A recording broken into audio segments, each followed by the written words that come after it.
Right, rock and roll. How you been? Good brother yourself. Yeah, pretty good. Give us a quick backtrack on the history of the band, how long you've been together, and everything leading up to this album, which we'll get to in a minute. Yeah, sure thing. I reckon we've been together for about 8, 9 years now. Um, Started when I was in uni. James and I got together. He'd quit a band. My old band had broken up. So we just got together, had a few riffs we'll just muck around with and started jamming them together. Then we got Greg in the band, and Jared, our old drummer, who recently left us last year. And we've got Gareth now. Um, Started off pretty red hot. We had a few EPs, and then I moved interstate for a job, but I kept flying back to make shows happen. So things did slow down with our first album, playing wise, that is. And then COVID hit, and then everything kind of stopped. Mm. Um, and now we're here with this new album finally. Mm. How long has this album been in the works? Probably about 2 years, I reckon now. It's been a while. We pretty much had it last year, but then with Jared leaving, we knew we couldn't tour it. So we had to essentially get Gareth, and now we're here. Jared's playing on the whole album. Yes. Okay. Where was the album recorded and how did that go? It was recorded with Andy Kite at Against the Grain Studios in Hmm. Adelaide. It's pretty much a staple for metal recordings here in Adelaide. Hmm. So yes, recorded there with Andy. Always great times with Andy. A lot of fun. So can't wait to do it again. You've managed to secure quite a few notable support slots, which is always good for you. The Glenn Hughes one, that was the one where you went, did the whole tour. Yes. Was that right? How did that go? Were you flying? Were you in the van? What was the deal? We're flying and I hate flying. So James loved that tour because he got to see me on a small plane, which I promised myself I'd never get on, and I did. He recorded me sweating profusely. Um, yeah, so we went around the whole country with Glenn. Great tour. Love the Hardline Media guys. They're awesome to us. Yeah, wonderful tour. Hmm.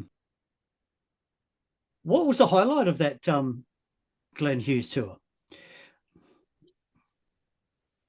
We played pretty well on most shows. Melbourne was a bit, I heard the sound, people couldn't really hear us, so that was a bit disappointing. But I think in Brisbane, there was actually a bit of sound problems. But we fought through it, and it was like Garrett's kind of trial by fire. It was like his Yeah. first shows with us. So he got thrown right in the deep end, and we stuck together and we played awesome.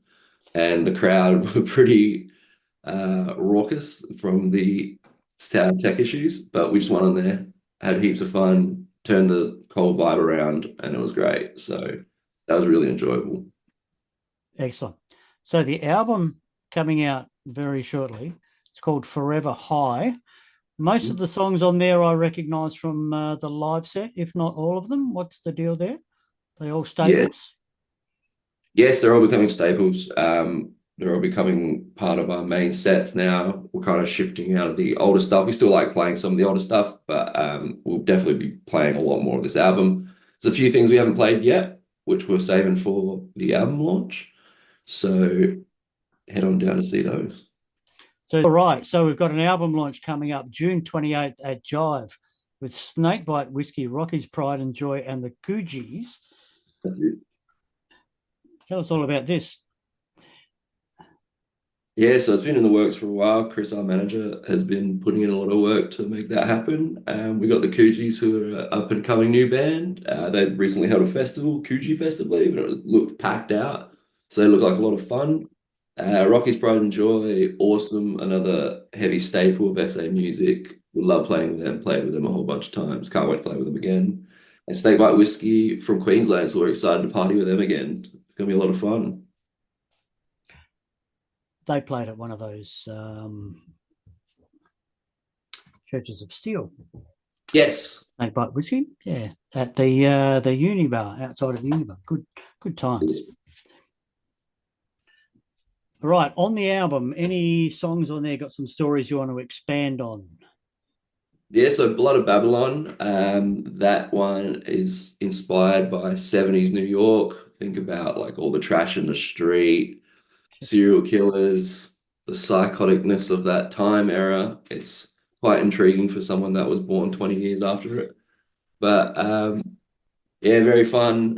Forever High, self-explanatory. Don't think I need to go into that much.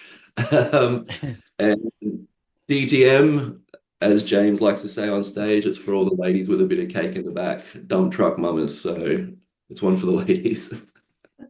You wrote I'm sure, it. I'm sure they'll be really impressed by that.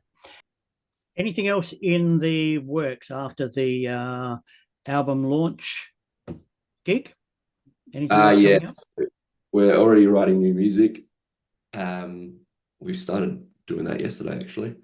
So Greg has a few hits up his sleeve that we're excited to get done. And this we'll be touring this album probably start of next year. James is getting married actually. So the end of this year we may not be playing as much. He has to give his lovely wife some attention, and that's rightly deserved, I think. So Absolutely. yes. The album, physical copies of the album, where can people grab them?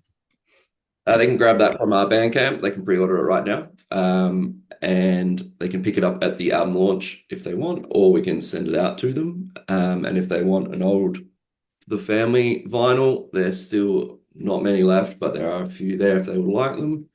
All from Bandcamp. All from Bandcamp. I'll put the link at the bottom of the screen right now. Right. Excellent. Well, we'll wrap it up, mate. Excellent. Thank you very much for having me, my man. No worries, man. Give us the horns. It's tradition. Excellent. All right. Thanks, man. You take care of yourselves. Good luck with the album launch, and we'll catch you around. Thanks, mate. Have a good day. You too, mate. See ya.